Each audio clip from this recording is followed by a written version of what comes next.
Just like that, the Premier League season is over. Man City are champions for the fourth straight year, and the three promoted clubs each went straight back down. In fact, if Kieran McKenna's Ipswich team didn't do the spectacular in the championship, we'd have the exact same status quo as we did in the 22-23 season. But in the midst of that monotony, I think there were some very interesting trends this season that I'd like to get into. One, experimentation worked. Going into the season, it was pretty obvious that it would be a weak relegation battle. Luton Town and Sheffield United were sure to go down, and that's not even getting into teams like Everton, Nottingham Forest, and Burnley.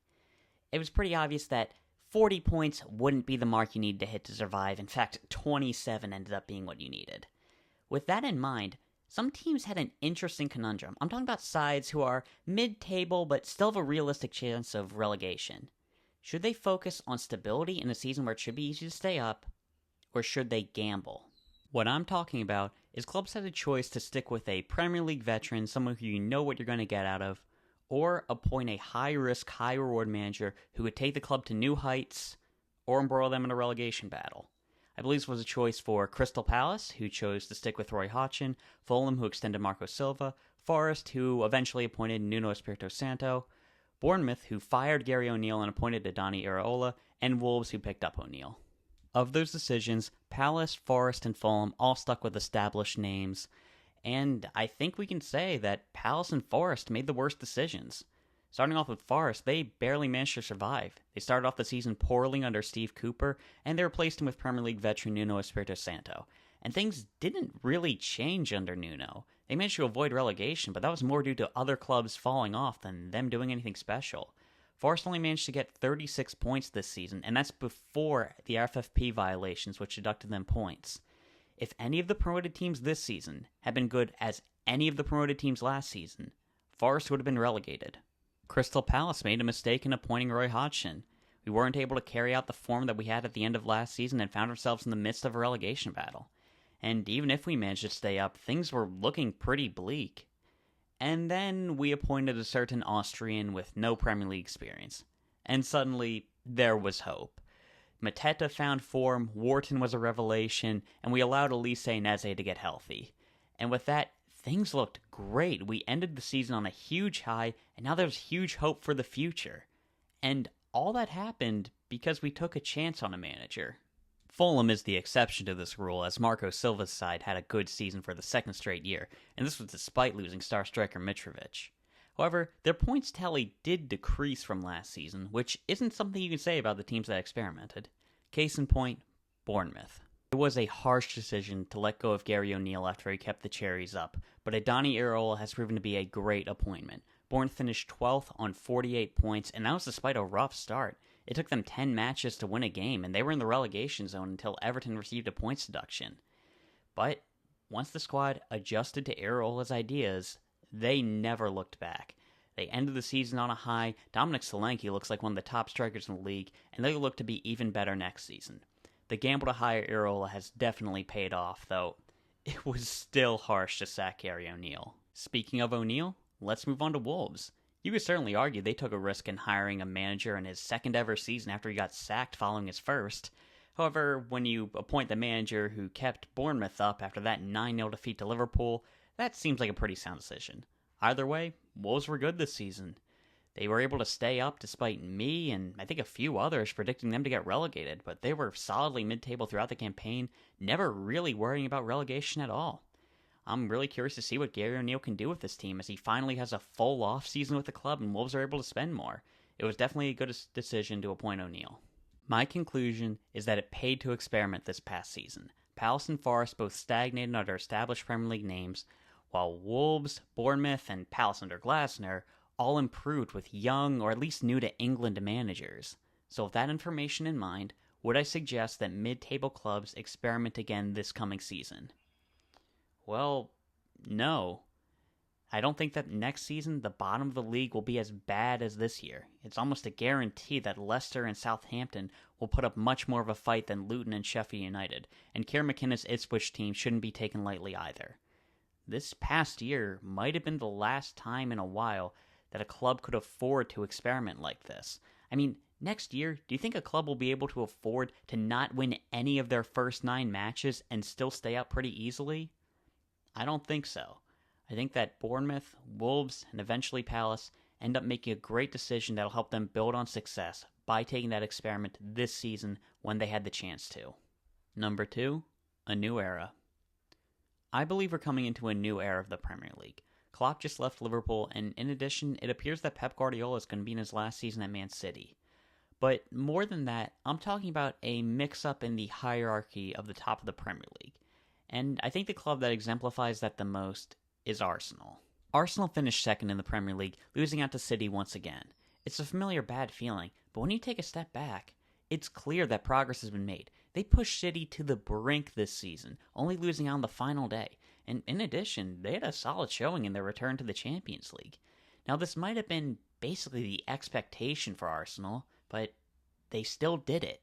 They proved that last year wasn't a fluke, and they have the means to challenge for the Premier League title. This is the first time in a long time Arsenal are genuine title challengers. Probably the first time since I started following the Premier League. But they're here now. They're not just looking to get top 4 or go on a cup run. No, they expect to win the Premier League. It's been helped by a very good summer transfer window. Havertz and especially Rice have taken the side to new heights. I mean, now you have a team where Odegaard looks like the league's next best midfielder. Saliba and Gabriel could be the league's next great center back pairing. And if they get one elite goal scorer this season to pair with Saka, I think that could put them over the top. Arsenal are now genuine title threats. And with the departure of Klopp and Pep out of the Premier League, Arteta might be the top manager in the league. I mean, think about it. Arteta has done a great job tactically with this side, replicating Pep Guardiola's style at Man City to great effect. I mean, let's look at what Arteta did this season. He finally unlocked Kai Havertz's talents after it lied dormant at Chelsea for years. He integrated Rice into this team perfectly while elevating his game. And even on the man management side, the transition of goalkeepers from Ramsdale to Raya was handled professionally on all sides. Arteta has done a great job with this team. And just like how Odegaard looks like he'll become the next best midfielder, taking that mantle from De Bruyne, and Saliba and Gabriel could become the league's best defense, I think Arteta might become the best manager in the league by 2025.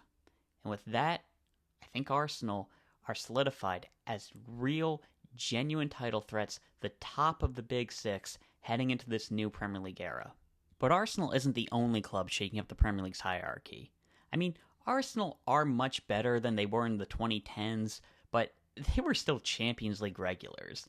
They never fell out of the Big Six, they were just towards the bottom of it. Aston Villa, on the other hand, are threatening to re-enter the league's elite after decades of obscurity. Villa had an amazing season on paper. They finished top 4 in the Premier League and reached a European semi-final. But I think what makes it even more special is how they did it. Now, we've seen Premier League teams go on European runs before, and unexpected teams make Europe. Burnley's done it in the past. West Ham had that amazing run a few years ago. But their success has never proven to be sustainable. And I think that's because they were transition teams. They thrived on the counterattack, and while that worked for them, especially West Ham, it put a ceiling on their success. But Aston Villa played well by dominating the ball and building out of the back. By signing a defender like Pau Torres and having a top manager in Unai Emery, they were able to be a team not from the Big Six, having huge success while dominating the ball. That is a huge accomplishment, and I think it means that Aston Villa's success will be sustainable for the future. And a big reason of why their tactics work is just how talented the squad is. I mean, this is a very talented team from top to bottom. Ollie Watkins led the league in assists as a striker while still scoring 19 goals. Leon Bailey had his breakout season. His talents really started to shine. Douglas Luiz is one of the league's best midfielders. And the defense of Torres, Konsa, whoever you put back there, were good on the ball while being solid defensively. And Emi Martinez in goal is one of, if not the best goalkeepers in the entire division. And all this was despite Moussa Diaby, their marquee signing, having a relatively disappointing season. If he's able to rediscover his Leverkusen form, Aston Villa could be even better next season. I believe Villa has top 6 talent. Not this team is a cohesive unit being elevated by a top manager. No, I think talent-wise, they're amongst the Big Six. And while it might be difficult for them to reach the Champions League again next season while balancing Premier League and European action, I think they'll be competing for European places. Just like Newcastle did last season, Aston Villa might have just established themselves amongst the top of the Premier League. But what about the top of the top? I'm talking about Man City, a team who just won their 4th straight Premier League title. It may have come down to the final day, but it never really felt in doubt. It was another dominant performance by a team on a run of unprecedented dominance. Even on the European side, they did well to push Real Madrid to the break and have the look of real European giants now. But there's a cloud looming over the blue side of Manchester. Well, 2 if you count the 115 charges. But I'm talking about the looming departure of Pep Guardiola. Pep's contract runs out at the end of next season, and every indication is that he'll be leaving. Man City will be losing the best manager in the world, the man who transformed the club into the powerhouse that it is today. Now, they had success before Pep arrived, but no one can doubt the transforming power that Guardiola had on this club. So my question is, how will Man City deal with losing the world's best manager? Assuming they don't get kicked out of the league by an independent council. It's going to be a tough transition to navigate, but Man City are in a pretty good place to do it. They have an amazing squad of players. And I think that at the start of the 25-26 season, they'll be building around Diaz and Gvardiol at the back, Rodri and Foden in midfield, and up front, Doku, Alvarez if he's still around, and of course Erling Haaland. And that's not including youngsters like Rico Lewis who are bound to improve, and other veterans who will probably still be at the club. It's a good situation for Man City to be in. An amazing group of 7 players that you're going to build around. But something I realized when I looked at those 7 is I think the transition already started. Look up front with Erling Haaland. He's not really a Pep Guardiola-like striker. I mean, he fits the system to a T. They won the treble last season. He was top goal scorer again this year. But he doesn't get involved in build-up play. He's only there to finish off chances. He's not somebody who needs the Pep Guardiola system to thrive. Any manager in the world would love to have that Viking up front. In fact, I think a different manager could not improve Haaland. I mean, he's done amazing under Guardiola, but they get something different out of him. His technical ability isn't as bad as you'd think it would be if you only watched him not play one-touches with Foden, Bernardo Silva, and Kevin De Bruyne. Of course, he's below them, but he can do something technically, and he's a freak athlete with huge size. A different manager could get more out of him. He could be more involved in build-up play. He just isn't doing that under Pep Guardiola because, like I said, he can't keep up with Foden, Bernardo Silva, and Kevin De Bruyne, but not many players in the world can. I think a different manager could still work with Erling Haaland. Doku on the wings is similar. Throughout the season, commentators have been calling him the least Man City player as a compliment. His creativity and burst of speed has been a difference maker in some games. He might not have the same skill set as the guys I mentioned, Foden, Silva, De Bruyne, but he's good in his own way. He's another un-Pep Guardiola-like player who's still making waves in the City team. City's marquee signings of the previous 2 summers have been 2 un-Pep-like players. Now, things aren't going to completely change. Gvardiol's still a ball-playing center back. They'll still have Phil Foden, Rodri as players to build around midfield. They'll still dominate possession, but it does look like things are going to be different. However, different doesn't mean worse. This hypothetical, less intricate Man City team probably won't dominate domestically the way Pep Guardiola's City team has. But it could be a stronger cup team. Man City have kind of underperformed in the Champions League. I mean, realistically, in the last 4 years, they could have won every single title, and that's giving them a pass for their lockdown loss to Lyon. Think of how Carlo Ancelotti's teams play with a lot more freedom and they're able to have success in European competitions. They don't dominate in the league the way Pep Guardiola has. He's basically cracked the code on how to win a domestic league title. But his teams haven't had as much success in the Champions League. And I think this new Man City team with players like Haaland and Doku may be able to find success in Europe. I think that's the new Man City team that we're going to be seeing in this new era of the Premier League. Assuming they don't get destroyed in court. 3. Stumbling into the new era.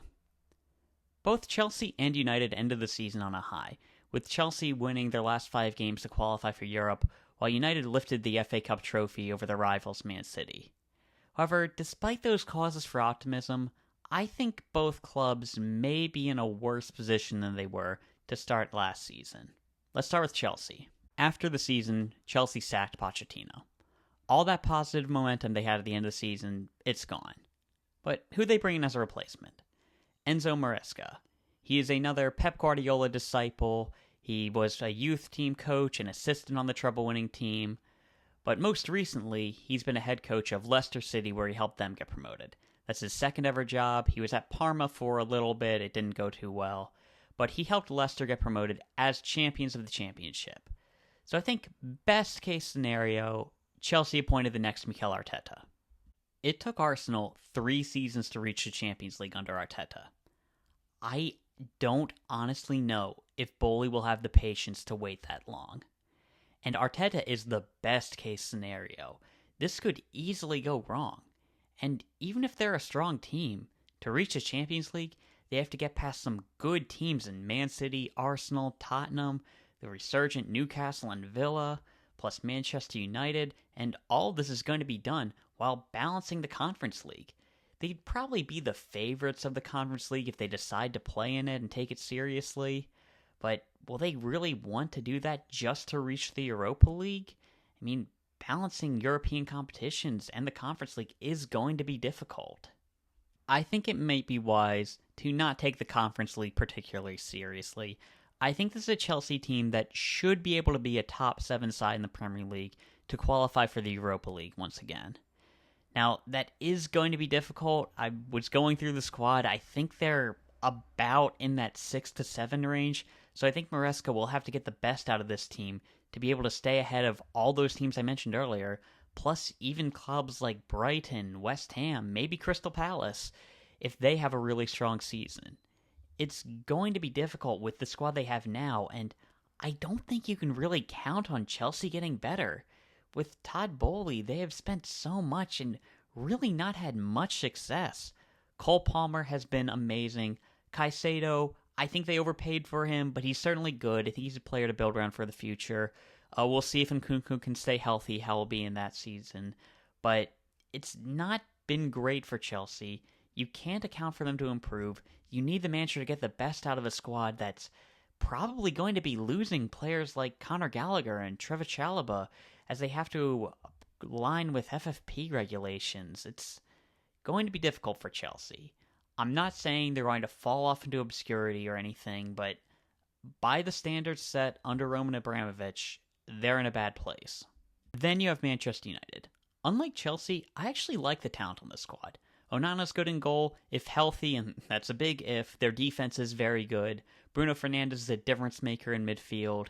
And I really like that young core of Mainu, Garnacho, and Højlund up front. I think Manchester United fans should have a lot of hope for the future of the squad.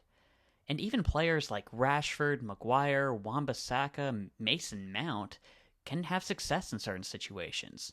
I think there are some problems with the squad, of course, but they're manageable problems.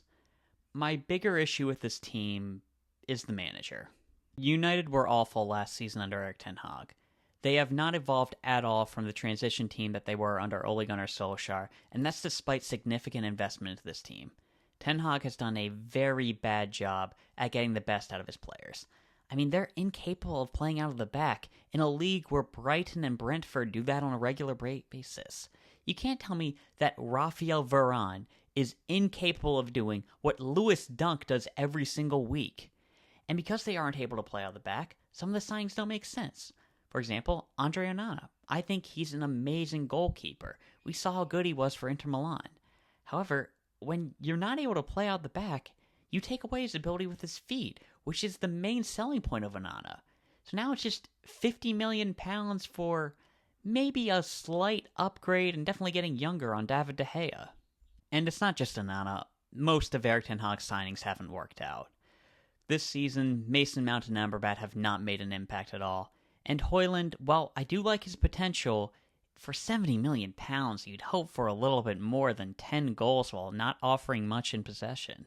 Now, I know there are some issues in the squad that relate to him not being able to get the service that he would in other clubs. You have Casemiro, who's fallen off. Antony, he's been a downgrade on Daniel James. And Marcus Rashford's inconsistencies have hurt this team this season. But there is talent in the squad, and you'd hope for a little bit better. United finished with a negative goal difference, and their expected goal difference was even worse. They were 15th in the Premier League. I don't see this team's league performance improving under Erik ten Hag. I mean, if everything goes right next season and they get some good recruitment and other clubs don't perform, maybe they can finish 4th or 5th. I can see that happening. But that's probably the ceiling on their success. And this year, they won a lot of games with late goals, and those 50-50s may not go their way. There's a good chance United's league performance could get even worse. But why would this be an issue for this new ownership group at Manchester United? I mean, if they don't do well next season, they'll just sack Erik ten Hag, get a new manager in. Well, it's because I don't think that's going to happen. They kept Erik ten Hag because of the FA Cup win, and I think that could happen again next season. Erik ten Hag is actually a very strong cup manager. While his transition style of play leads to them being very inconsistent in the league, it helps his squad get some upsets against stronger teams. And I think at this point, United are probably the favorites to win the Europa League, barring a very good team finishing 3rd in their Champions League group, or however the new format works next season. I think that United might end up in a state where they are underperforming in the league, but they're doing well in cup competitions. Kind of like a better version of David Moyes' West Ham team. Maybe another example is like early to mid-90s Arsenal, where you're not doing too well in the league, but you're still racking up trophies. And that's not a bad place to be in, but by Manchester United standards, it's the drop-off. We are moving into a new era of the Premier League. Arsenal and Tottenham are looking like really strong teams. We'll see how Man City and Liverpool look under their new coaches, but I don't expect much of a fall-off from them. Then you have Aston Villa and Newcastle improving as well. If Manchester United and Chelsea don't take initiative and really start to improve their performances, they could be out of the circle for the next 5 years. Obviously, they're not going to drop off completely, and even if they're in a state where Arsenal was like 7 to 8 years ago, Manchester United is a big enough brand that they're sure to bounce back. But I think in the short to medium term, in the next era that we're going to have in the Premier League, these two clubs are going to be stumbling into the season unless they can fix their issues and fix them quickly. 4. Relegation's no longer the end of the world. This past season, the only promoted team I predicted to stay up was Burnley, and I wasn't alone in that. Luton Town had an uphill battle from the start, and Sheffield United kind of threw away their season before it started. But Burnley, they looked pretty good. And because of that, I'd personally considered their season a failure, but I want to get into the reasons why, and it's more complicated than you might think. Burnley had a record-setting championship team, and then Vincent Kompany was backed with transfers. Now, they might have been inexperienced transfers, but my thinking was that Burnley had such a good championship team that even if they didn't change anything, they made no signings, if they just keep the same basic team and shift to a more defensive style, they'd stay up pretty easily. That's not what happened. They did not change their style of play at all, and young players were integrated into the team immediately. This led to a horrible start to the season that Burnley never recovered from. They never escaped the relegation zone once at the end of a full match week. To be clear, these young players are extremely talented, and I think they have a bright future. While James Trafford might not have been ready to be a Premier League starter, I think he's England's future number one, and he's going to be a great player in the future, probably in the Champions League. You have somebody like Aaron Ramsey, who is regarded as a better talent than his older brother, who's going to be playing in the Champions League. And somebody like Luka Kolyosho looks like he could take the world by storm. There's some really good talent in these signings that Burnley made. However, there was just too much inexperience in the team. I think that maybe bringing in somebody like a Chris Wood or Luton's amazing signing of Ross Barkley would have really helped out this squad and definitely would have allowed them to stay up. That's not what they did, though. However, I wouldn't call their season a failure because of that. This may be giving Burnley more credit than they deserve, but it's a thought that kept popping into my head as the season went on. Burnley were bad this season. They never once escaped the relegation zone, but despite that, they kept Vincent Kompany the entire time. Even when sacking him and replacing him with a coach like, let's say, Steve Cooper, it probably could have kept them up. at least they would have given Nottingham Forest a much better fight. But they didn't. They stuck with their young manager, who is playing a young team with an expansive style of play. I think that Burnley didn't view relegation as the end of this project. With the young players that Burnley have in place, with how successful they were in their previous championship campaign, if they were able to keep this entire team together, they would pretty easily get promoted straight back to the Premier League. And then this team would have more Premier League experience, and they would be an older team, but they'd still have the extreme talent level that they have right now. So my thinking was, before calling Burnley's season a failure, I'd wait to see if they were able to keep this squad together. Here we are, before the Euros have even started, and Vincent Kompany is already gone. And I believe that's just the first domino to fall. Luca Kolyosho is definitely gone. James Trafford already has interest elsewhere. I think that they won't be able to keep this team together. And because of that, I'd consider this past Burnley season a total failure. They had a plan in place, possibly for the long term. They could have had Premier League survival if they sacrificed it. They chose not to, and the plan has fallen apart. Now, this isn't to say that Burnley won't get promoted straight back to the Premier League. With the talent that they have in the squad and the money they'll generate from player sales, I'd say they'd probably be favorites to go straight back up. But their season was successful. However, I don't think they were that disappointed at being relegated. Sure, they're disappointed that their plan didn't work, but getting relegated wasn't the end of the world. And I think it's the same for Luton Town and Sheffield United. Sheffield United sold their two most talented players before the season even started. Luton Town spent within their means, I think they spent responsibly, to try to establish themselves as a team kind of in the same bracket as Norwich, where they can threaten to go back to the Premier League, kind of a yo-yo squad like that, and establish themselves with the Premier League money, the parachute payments, as a good team for the future. And I think that's something that all three of these teams that got relegated had in common. They aren't too disappointed at being relegated from the Premier League. And that's an interesting trend to monitor for the future. 5. Struggles of data-driven clubs. This past season, the Premier League's two data-driven overachievers, Brighton and Brentford, struggled. Brighton finished 11th, below Crystal Palace, and Brentford couldn't even reach 40 points. Again, if the bottom of the league wasn't so bad this past season, they could have been relegated. So with those performances this year, I think the question comes up, is that strategy going to continue to work for both of those clubs? The obvious rebuttal is that both clubs dealt with a ton of injuries, Brentford especially, with Ivan Toney missing so much time and so much of their squad dealing with injuries. But I think the bigger thing to look at is how the new signings worked. And again with Brentford, you run into an issue because of how many injuries they had. With how many injuries the defense had, it was hard for Nathan Collins to get settled. And with them not being as good of a side, Mark Flecken's ability to play out the back wasn't really shown off as much, and even somebody like Kevin Schade dealt with a ton of injuries.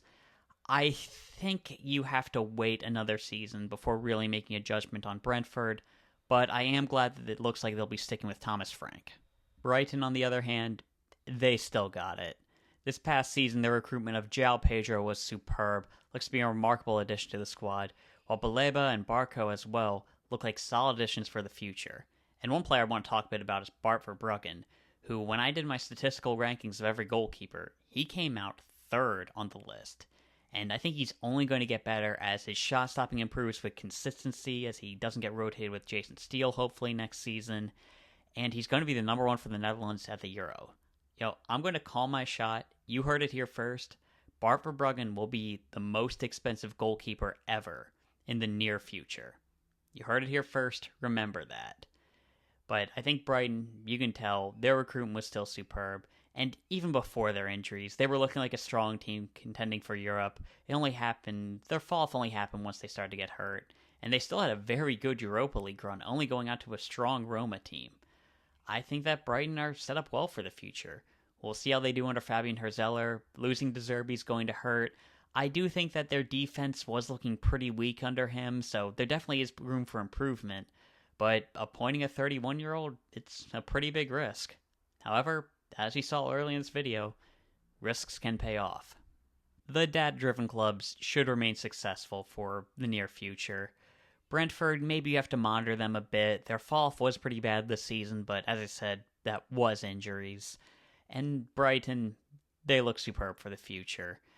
I'm honestly surprised that more clubs haven't tried to replicate their model. I mean, especially when you look at Manchester United and Chelsea's signings. You don't want to try to replicate what they're doing successfully. I mean, especially Chelsea, you're stealing all their players. Maybe, try to find why Brighton are able to get so many good players. I don't know. But there's something interesting about these two clubs and the idea of data-driven recruiting that I think I want to get into, but that's a topic for another video. But just for now, these two clubs, I think they're in a good place for the future. And with that, those are my thoughts on 5 of the trends that happened in the Premier League this past season. And while it was somewhat of a predictable season, with Man City winning the league again, the 3 promoted teams going straight back down, when you look at some of the under-the-radar happenings in the division, I think there's some really interesting things that you can extrapolate, and it's going to be a very fun season next year as well. And with that, that's all I got to talk about. If you enjoyed, please like and subscribe. See ya.